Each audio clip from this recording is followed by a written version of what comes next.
বন্ধুরা, আমি আজকে আপনাদের নতুন একটি রান্না করে দেখাবো। এগুলো হলো পটল।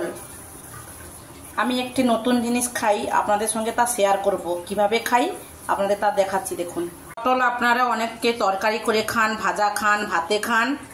আমি একটা নতুন জিনিস খাই, আপনাদের তা দেখাবো।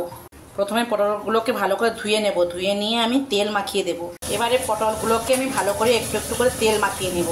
গ্যাস জ্বালিয়ে গ্যাসের চুল্লিতে আমি ভালো করে একটা একটা করে এপিট উপিট করে পটলগুলোকে আমি পুড়িয়ে নেব। আপনাদের আমি একটা কথা বলে দিই, পটলটাকে কিন্তু ভালো করে সাবধানে পোড়াবেন, গ্যাসটাকে কমিয়ে কমিয়ে, নাহলে মাঝখান থেকে পটলটা ফেটে গিয়ে আপনার চোখে মুখে লাগতে পারে। এখন আমার ভালো করে পোড়ানো হয়ে গেছে। পটলগুলোকে চুল্লি থেকে নামিয়ে আমি নিচে রাখলাম। ঠান্ডা হয়ে গেলে আমি ছালগুলো ছাড়িয়ে নেব। একটা থালার মধ্যে আমি জিরে, কাঁচা লঙ্কা, আদা, রসুন, পেঁয়াজ সব নিয়েছি। নিয়ে আমি ভেজে নেব। কড়াতে তেল দিলাম, একটা একটা করে সব দিয়ে আমি ভেজে নেব। জিরে, আদা, কাঁচা লঙ্কা, রসুন,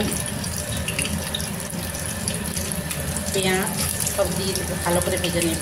ছাল ছাড়িয়ে নেব। এদিকে আমার সবগুলো ভাজা হয়ে গেছে, তুলে রাখবো একটা বাটির মধ্যে। এবারে পটলগুলোকে শিলের মধ্যে ভালো করে বেটে নেব। তার সঙ্গে পেঁয়াজ, রসুন, কাঁচা লঙ্কাও বেটে নেব। শিলে আমি বেটে নিচ্ছি। বেটে নেওয়ার পরে তেল ও নুন দিয়ে মাখাবেন। যা লাগবে খেতে গরম ভাতে, কেমন লাগে আমাকে জানাবেন।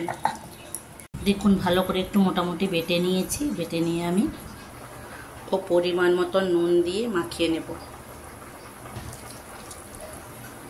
রেসিপিটি কেমন লাগে আমাকে আপনারা জানাবেন প্লিজ। Thank you.